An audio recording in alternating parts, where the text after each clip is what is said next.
You're watching Medfield TV.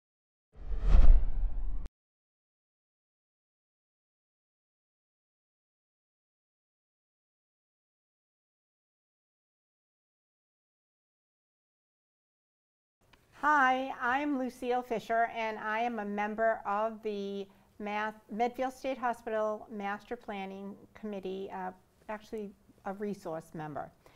And I'm here with Gil Rogers, who is a member of the Medfield State Hospital Master Planning Committee proper. And it's been a while. We want to welcome you back kind of to our town, our land, our future. And it's been a while since we've done a show.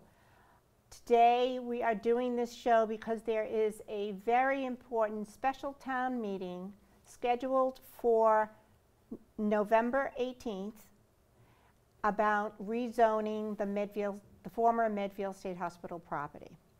And we have had a lot of questions about the rezoning, and we'd like to share with you these questions and answers to these questions, so that it will hopefully help you as you make your decisions to vote on the 18th. I do want to start out by saying that the Medfield State Hospital Master Planning Committee and the Medfield State Hospital Development Committee are both united in wanting the rezoning of the former state hospital to happen. So from there, let's get into some of the questions that people are asking about this special town meeting and what it means to Medfield.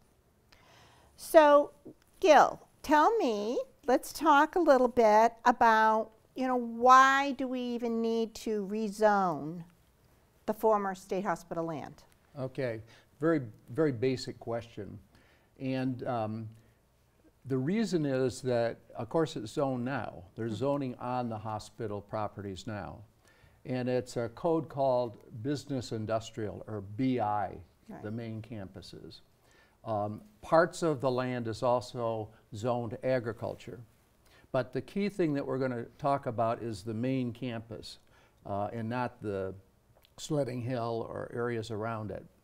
Now, BI, so what can you do with BI? Well, BI is mainly for industrial applications. And it's kind of strange what it is, because it can include auto repairs, auto sales. It can include amusement. It can include movies, that kind of thing. Mm-hmm. But what it doesn't include is housing, and it doesn't include mixed housing, such as housing and types of retail.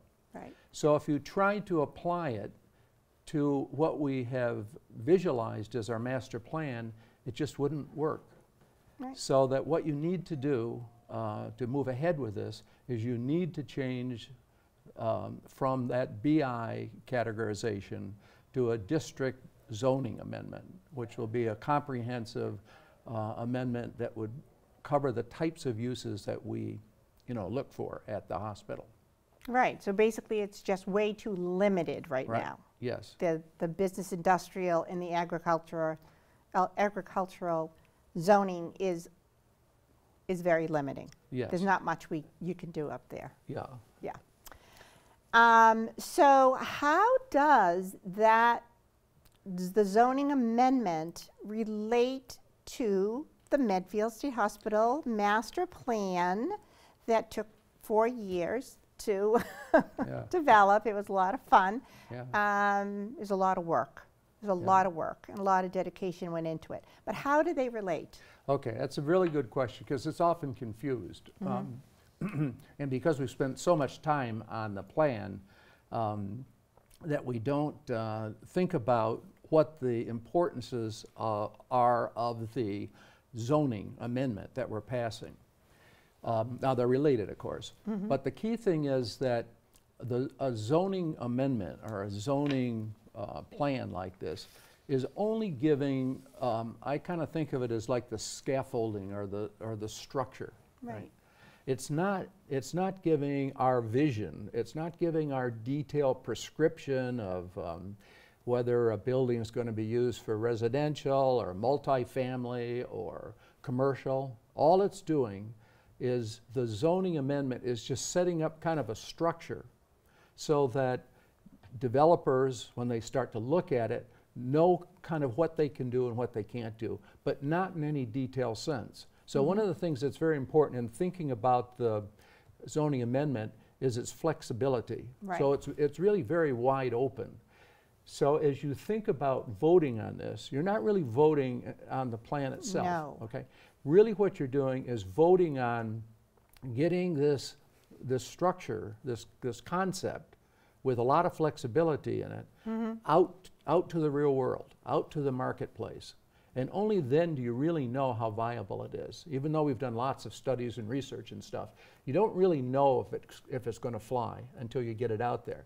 So the step we're taking in presenting this zoning amendment is basically to get it out into the real world. Right. And to get the responses and the reactions back. So we can get some real numbers to work with where everything's been very theoretical. Yep. So we're trying to get to the reality point. Yep. Yes, right. So for the special town meeting on November 18th, Right. for the zoning to pass, we need to get 2/3 vote. Right. Can you explain what that means? Okay. A zoning amendment, so Medfield has a set of zoning bylaws.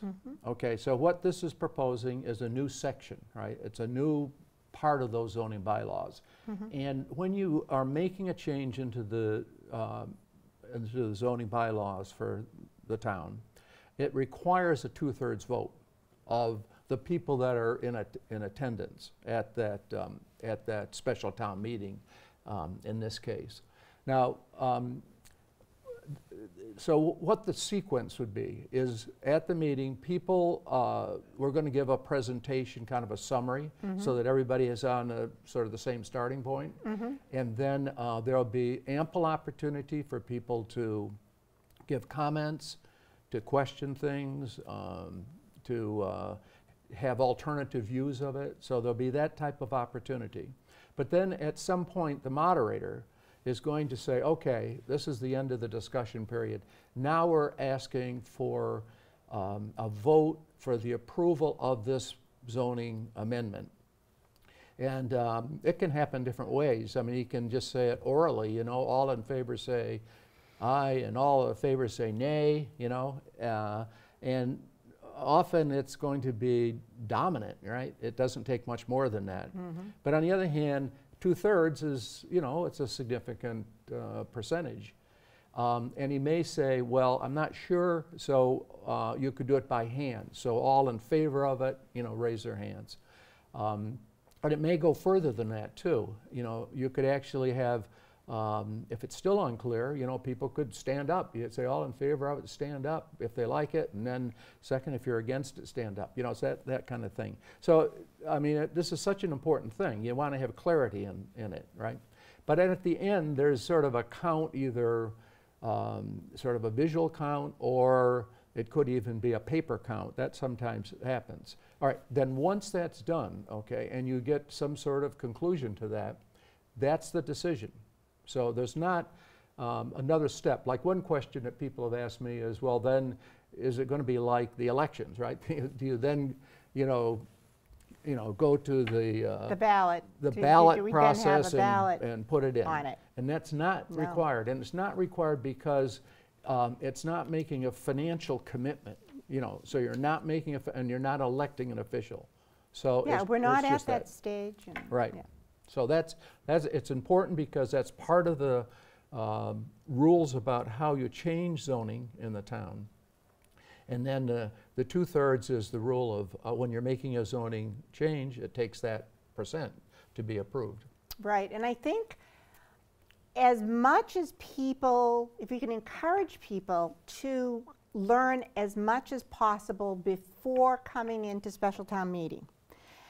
You know, that would be good. We just had a public meeting, information meeting. We had a tremendous amount of questions that people asked us and that were answered.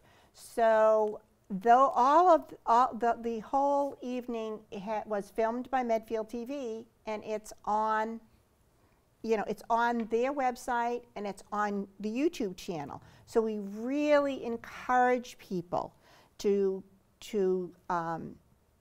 look at those videos, because it will inform you before you step into town meeting, and there will be other opportunities as well. So yeah, and in addition, of course, the zoning amendment itself. This is the zoning. It's not. It's 37 pages, but it's not that bad. But you should take an opportunity to look at the zoning amendment. And again, it's I'm going to explain a little bit about it, but it would be worthwhile to look at that and have a copy of it, and we're going to explain how you can get that, you know. But to do that prior to the meeting, so that you kind of know what it says, you know, what's in there. Right. Now, we all get there on November 18th, and we get the 2/3 vote, yes, approving the zoning. Then what happens after that? Yeah, because you think you're done, you know, you think that's it, you know, you can go home. Right. And as somebody put it to me once, they said, look, you know, in many ways you're just at the beginning, you know, even though you've done all this stuff, you know, you're still just kicking it off. Because there's a whole set of steps that have to take place after it's been approved by the vote, and the town says, yeah, we're for it. And just to tell you some of those things, first of all, it has to be submitted to the Attorney General in Massachusetts. That's a formal thing. Then it has to go through a competitive RFQ, or request for quotation, or RFP, request for proposal process. So an RFP or RFQ has to be written up, or maybe even both. Yeah.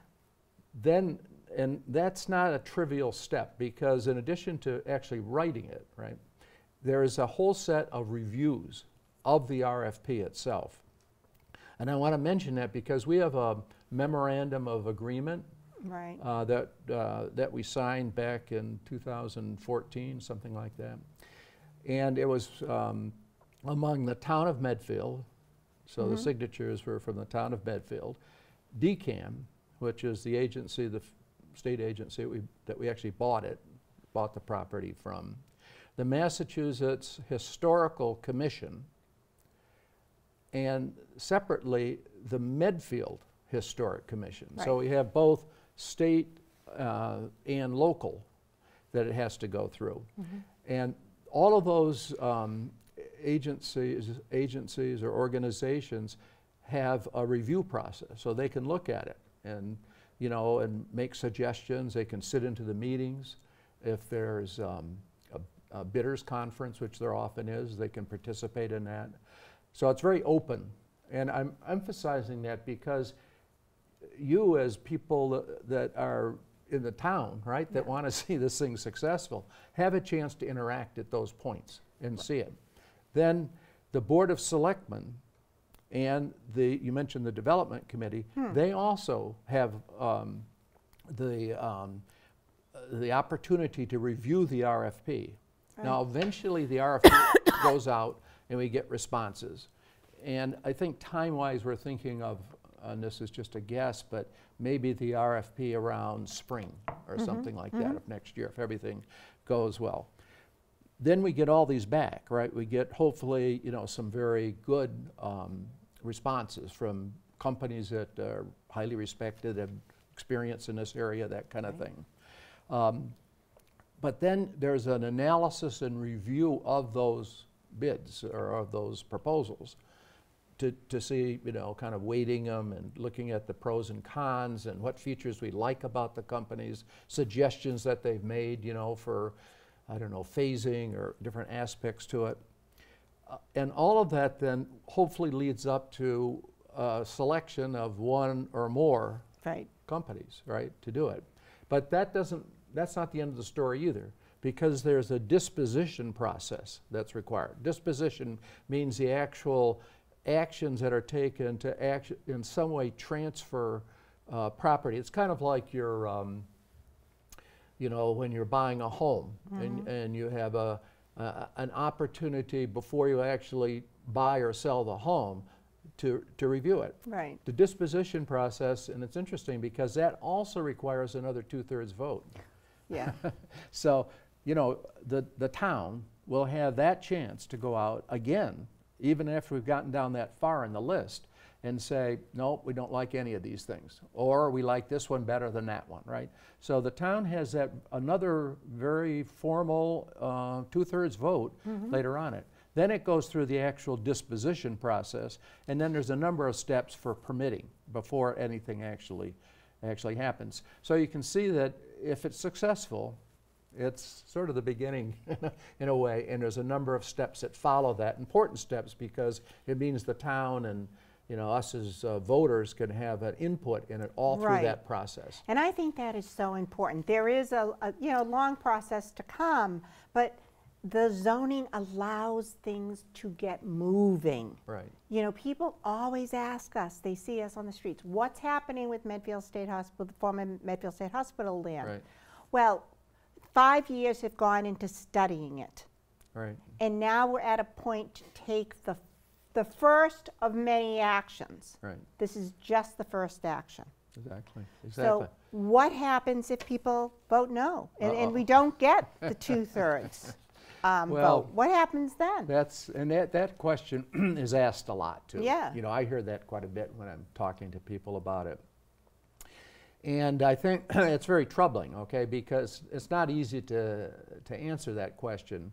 But some of the things that I see is that just delaying it, right? I mean, that's one option, right? It's failed, and now we delay it or procrastinate or something on it, you know. And things are changing all the time, right? So it's not like the hospital is fixed, right? You can have different types of storm issues, heavy rainstorms, or in the winter you can get, you know, bad blizzards or wind, you know, nor'easterners that come in, that type of thing. Just normally you have degradation of the buildings. You know, I mean, again, they're changing. You know, when you go up there, you can see slate roof pieces that are falling, or gutters, you know, for the water that are changing, that type of thing. So it's all the time going through a process of slow decay or degradation. Yeah. And we do want to note that the Buildings and Grounds person, John Thompson, has been amazing in trying to keep it up, but it's an old property. Yes. Yeah. And we will then be stalled again. Yeah. So I think you're risking that kind of decay, gradual, and you can patch things up for a while, but I think it's cumulative, right? I don't think you can do that indefinitely. So I think the alternative of simply sitting on it is not a particularly good one. Now, all this involves costs, right? So if you have to do repairs, it's going to cost money. And also just the maintenance, you know, all the beautiful trees and grass and shrubs and everything up there, raking the leaves up, things like that. All that is, you know, involves money, right? Takes funds from the town and from the taxpayers to do that. So you have an ongoing cost to it. Now, John's been very effective in getting different kinds of uses that have been paying for some of those costs. And that's, as I agree, that's very excellent that happens on. But I think you have to keep in mind that there's a risk and an expense in simply delaying it. That's why I think we feel it's very important to really make a decision on this soon. The other thing too is, you know, you and I have sat through, 4 years of meetings. And now, I think we calculated 2,600 hours. Yeah, something like that, yeah. So, and the development committee now has spent another year, on it? vetting, you know, the the and plan. what, we've had and, yeah, 2 or 3 consultants Yeah. and consulting, right, contracts and, right, zillions of meetings and subcommittees and stuff like that. right. So if it's not passed, you're facing all of that again. Maybe Right. maybe somebody can figure out how to expedite it, but if it's just sort of thrown back again, to look at, you're probably going to encounter a long process then to start it again. And I'm not sure if you do that, right, that you're going to come up with some brilliant idea that's been overlooked. I mean, particularly after the amount of effort and studies and everything that we've done. So I think that there's a big risk, and it'd be very disappointing if it doesn't get passed. I agree. So what does the proposed zoning amendment actually do? Okay. Can you kind of explain it in like simple language? Terms. Yeah. And when you read through Article 20, which this is, there's a lot of it that's procedural things and stuff like that, right? I think that there's 3 really key sections to it that are important. One is Section 5, which gives for each of the subzones, it gives what uses are permitted. Okay, and that's shown in a nice table, so Yes. it's not hard to understand. You can look at it and see pretty quickly. The second one that's very important is Section 6, which is the housing section, and housing affordability, which is very important for the town. So Section 6 lays out what's required to meet affordability and housing requirements. And then the other section that's important, I think, is 13. It's kind of written near the back, but it's what we call design guidelines. Yes. Okay, and that's it's a very interesting section to read too, because it's talking about what it's going to look like, what the appearance is going to be to look at. So that's sort of the basic structure of it, of the document. So is it fair to say that there are some protections built in Yeah. for the town? Like, You're right. when I think of the design guidelines, that's like a protection that you can't just put like anything up there. And maybe a good way In the of subzone. answering that Yeah. is to take a couple examples. Yeah, right. As opposed to the sort of general That would be general great. stuff. Okay. I think that would be helpful. So on the map, one of the areas or subzones is the Arboretum area. That's sort of at the southeast corner when you go in. It's near the stone gate, that area. Right. And it has, it has some old houses in it right now, some old wooden structures. Right. It has this beautiful array of big hardwood trees, oaks, elms. Yeah. There's a nice pine grove in that area. Yeah. There's the superintendent's house, which is a very interesting one. So it's kind of a very attractive area. Now, if you look at our zoning table, right, in that area, what we're saying you can put in, small homes, single-family homes, or 2 to 3 family homes. You can put in sidewalks, that type of thing. You're keeping the density quite low and the views quite low. There's an area where on what we call East Hall, which is a beautiful big building, which we would keep, and that can be used for millennial housing, So it would be permitted, and again, we're not dictating it, we're simply saying these are the kinds of uses. All right, but what we're saying in the zoning uses that you probably would not want to have stores or retail or a large Coles. Yeah, things like that, right? So it's Small, keeping those little, out, right? yeah, It's keeping those out of that particular area. So it gives that type of prescription. Okay. Right. Now, if you take another area that a lot of people are interested in, the main campus, the core campus. So that's all the buildings around the central part of the campus. If you look at that area in the zoning bylaw, it's much broader than that, right? you can do that type of housing, and we think it'll be, you know, senior housing, affordable housing, Housing for millennial millennials. housing, yep. There'd be a CCRC, which is a community retirement center, so it can have that type of function. It can have retail or commercial, but it's, you know, what we envision there is sort of small scale, you know, like could have a cafe or a, you know, a farm to table type of thing, or Yes. small stores, that Yes. type of thing. So you can have commercial activity in that area. And again, there's nothing in the plan that says that particular buildings have to do the following, right? It's simply that those types of uses are permitted in that core campus, in that core center, that quad as we call it. And the other thing is that I think we've always been very much in favor of an arts and cultural center. Yes. And I think Very from day exciting. one, right? Right. We've said the Lee Chapel, which is very iconic, you know, building at the front there, that would be kept as or used for, you know, different types of cultural activities,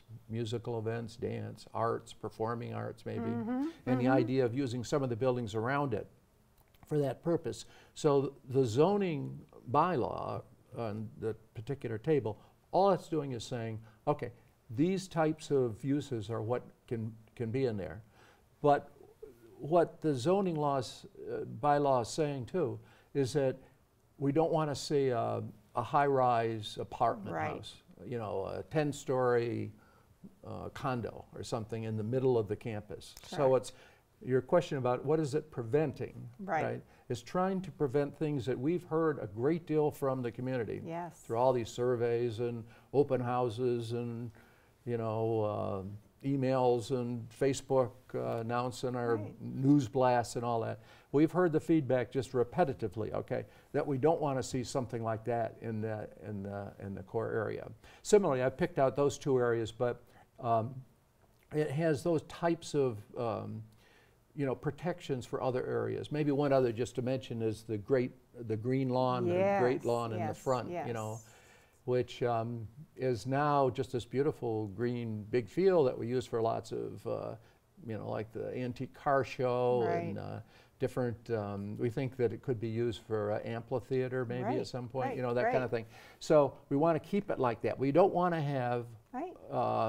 in the plan and in the way the zoning is set, we don't want to see that all covered over with houses, that No. kind of thing. I mean, historically, that has been the gateway to the property. Right. And the people in this town have said, we want to keep it that way. Yep. We Yep. don't want to ruin it because, you know, you ruin that beautiful entrance, and I think that it basically depreciates the value beyond it. Yeah, right. Yeah. That if you do that, you have to think of the impact that anything has on other parts of the campus. That's why a zoning district, like we're talking about, is so important, because you have to have the perspective of how something you do, like say on the Great Lawn in front, can affect other parts of the hospital, right? Other buildings and the value that those buildings have. So that's why it has to be this sort of comprehensive picture. And I think what we've heard over and over again, right, from developers when you've gone out and talked to them, or maybe with the development committee, is they want to see, before they take it serious, right? Right. They want to see what your overall perspective is for the whole thing. So they want to see a zoning.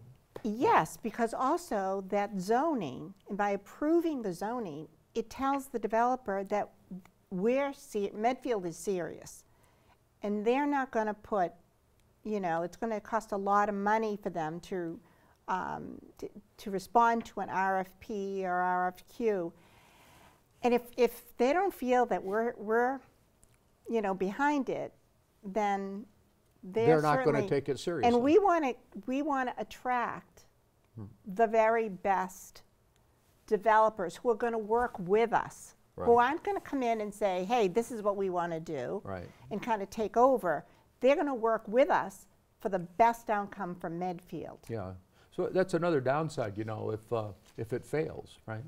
You probably stop any kind of serious interaction with potential developers. Yeah. Right. That's what we've heard. That's what And Todd's heard, right? right. From the Yeah. Todd Tribucchio. I'm saying that wrong, but he's the chairman of the Medfield State Hospital Development Committee. Right. And basically, they've already, we have really high quality blue chip developers interested in working with the town. And again, with the town is what's important here. Yeah, if we do not pass this zoning, that is going to go away. Right. So that's kind of a very disappointing. Yep. Besides the zoning, I mean, as part of that, there's design guidelines. Can you Yes. just talk a little bit about that? Because, and we want to make it clear that the design guidelines are pretty much written into the master plan. Yeah, and they're in the zoning. And they're in the zone. They're in the a zoning. section in the zoning plan itself. And these are again protections. Yeah, In a way. and what they do, I've read different types of zoning guidelines, and Yeah. these are very high level, Right. general things, right? But basically, they're trying to maintain kind of the architectural integrity, right? So Yeah. people that have been up there know how beautiful it is, and how the architectural style of the buildings, the Queen Anne style, and the campus outline, blueprint, Right. like a college campus The kind of cottage, thing. the cottage plan. Cottage, yeah. The cottage plan. And how well done that was. Right. Well done at late 1800s. So Yeah, it was and how groundbreaking. they want to keep it, or the landscaping. The buildings are important in their thing, but also very important is the landscaping. Yes. And Which is, trees. the more I learn about it, the more impressed I am with it. The selection of trees, the way that trees are done, the different elevations, so Right. it's very, very, very well done. Now, so the design guidelines basically provide sort of outline of keeping consistent and keeping the integrity of that appearance. And it talks about, well, if there is new construction, that you want it to look and fit into the rest of it, not be something totally inconsistent with it, incoherent with it. Or if you're going to add on to, if you're going to add on to a building, or you have to take a building down, because some of those buildings are in pretty bad shape. Yes. So most of them we think we can Renovate, restore, refurbish and renovate. But if you have to take some down, which we are, you have to sort of maintain the footprint of that building. Right. And the height, the elevation of the building, and the materials, things like that. So Right. that's what the design guidelines do. To give maybe an example, Yeah. again, to go back to example, if we take the cottage region, the Arboretum area, new construction units, remember I mentioned that it could be single, or 2 or 3 family homes, that type of thing. Yeah. But they have to have a certain footprint, right? Right. They can't be, mansions or things No. like that, right? In terms Right. of the size, the footprint of it. Right. Or the setbacks, right? It has to have kind of a consistent setback from the road, or 15 feet, or a maximum too. There's in there 30 feet, I think.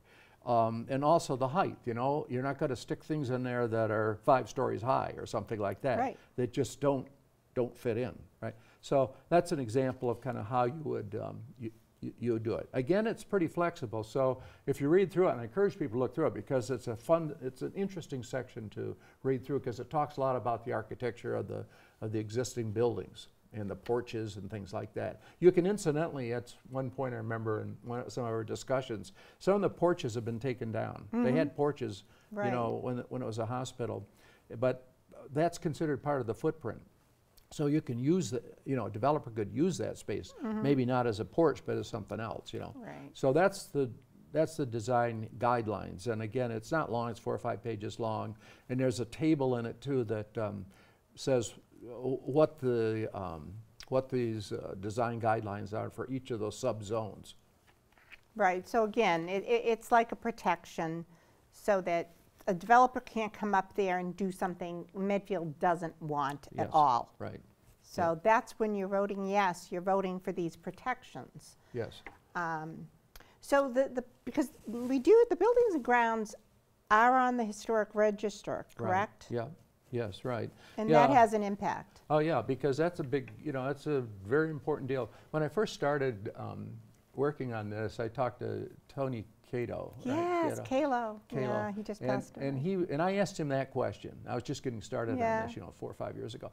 And he said, oh, no, you have to be careful because these buildings and the grounds are on the federal historic register. Yes. That's under the Department of Interior. Yeah.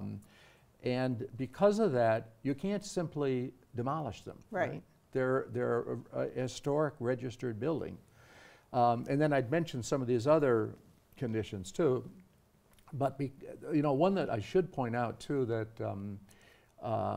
is the Medfield Farm and Hospital Historic District. Yeah. That's another important. If you drive up there, you see the signs when you're coming up Hospital Road that this is a historic district. That also gives protections. Mm-hmm. So what this means, what it boils down to, it's another layer of sort of protection about, a developer wants to come in and demolish all the buildings, whatever the costs are, right? So that's going to be very difficult to do because you have the local at the Medfield level, at the state level, and also, as you point out now, at the federal level, right. With this historic register that's going to protect that.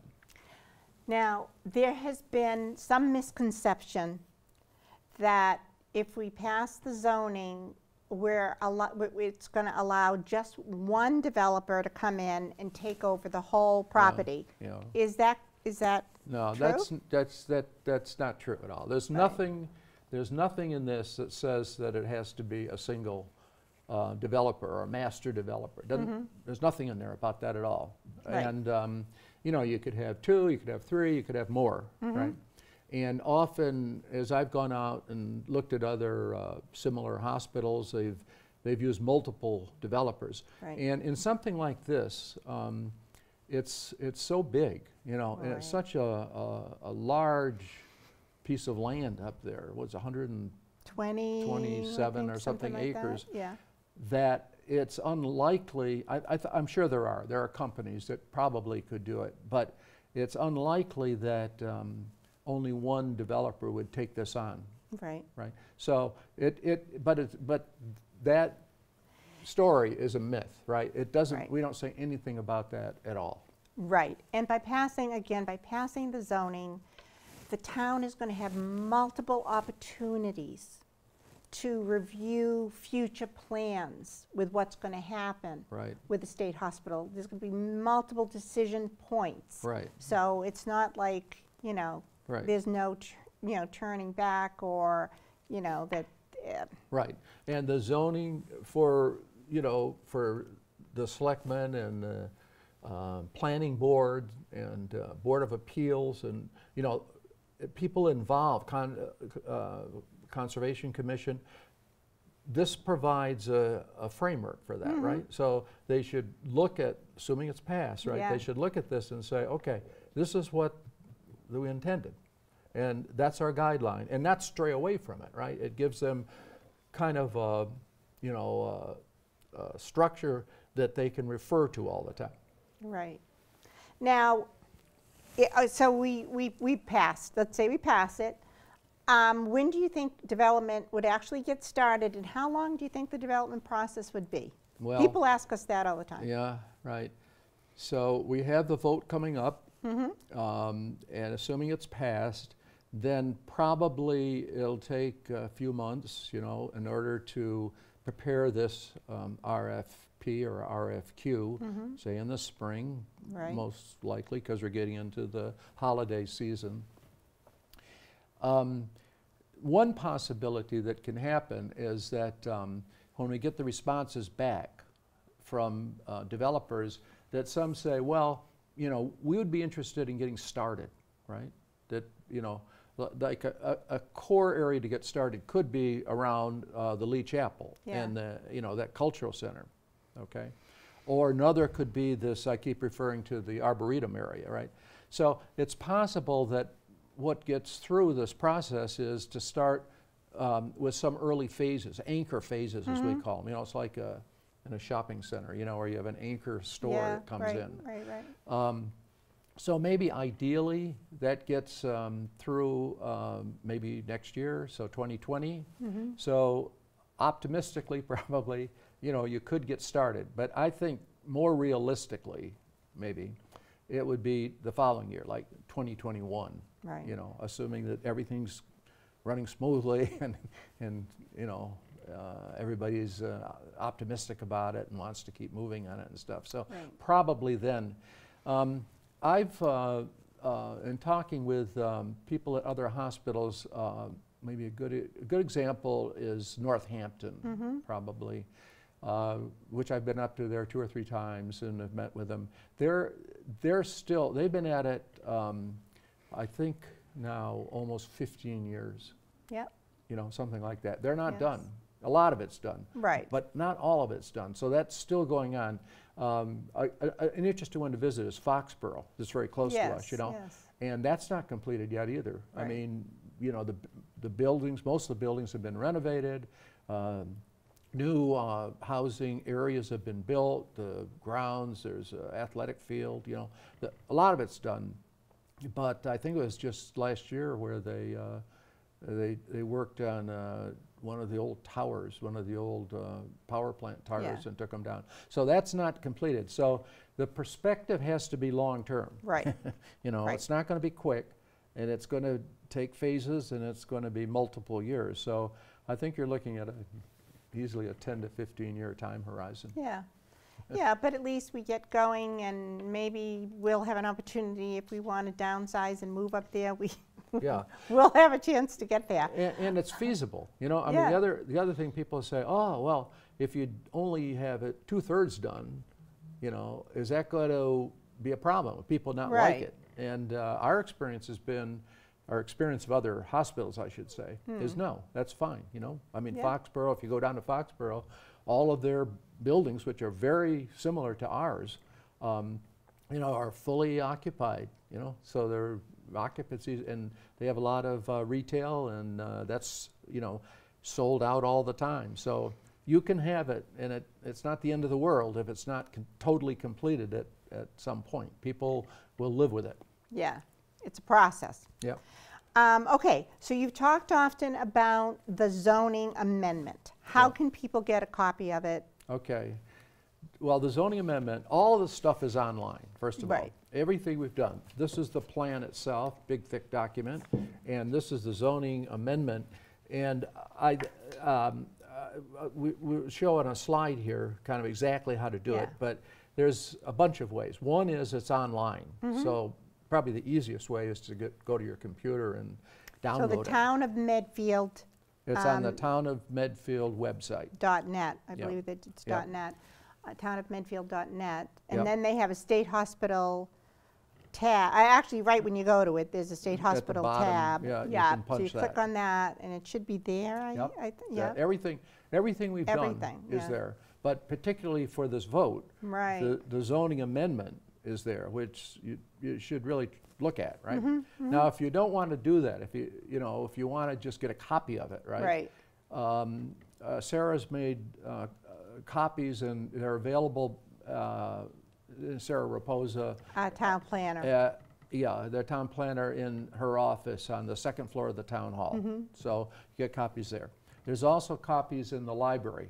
Okay, so there's, you can pick one up there. So that, if you want to get like a physical copy of it, that's how you could get it, either online or in hard copy paper. And we're going to try to make ourselves available at the library on Saturdays leading up to special town meetings. So if people have a question, they can come in and ask.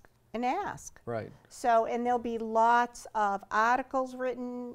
If you're not on our newsletter list, please join and you can do that right from the town website. We also have a Facebook page called MSH Vision. A lot of information goes out on that. We are going to try in every way possible to get as much information out to the public so they feel like they are making an informed decision. Right. Yeah. So I guess I just want to just say again that the Medfield State Hospital Master Planning Committee and the Medfield State Hospital Development Committee are firmly in support of this zoning amendment, and we just want everyone to get as informed as they can and to vote on November 18th. And that's at the high school gymnasium, right? They're Right. going to use the gymnasium Where we for- normally vote, or where we normally have a town meeting. And that starts at 7, I think. 7 o'clock. Yeah, in Yeah. the evening, yeah. So mark your calendars for the 18th. Yep. So we thank you all for watching. We hope that we provided a lot of good information that will be helpful to you as you approach the special town meeting. We want to make one thing very, very clear about this special town meeting. You are not going to be voting on the master plan. The master plan is just a vision. This vote is only to do with the zoning. Again, there will be many more opportunities down the road for the town to weigh in on what is going to happen at Medfield State Hospital. So we just want to let people know that. Again, we are in full support of this zoning bylaw, and we just appreciate your time. Thank you.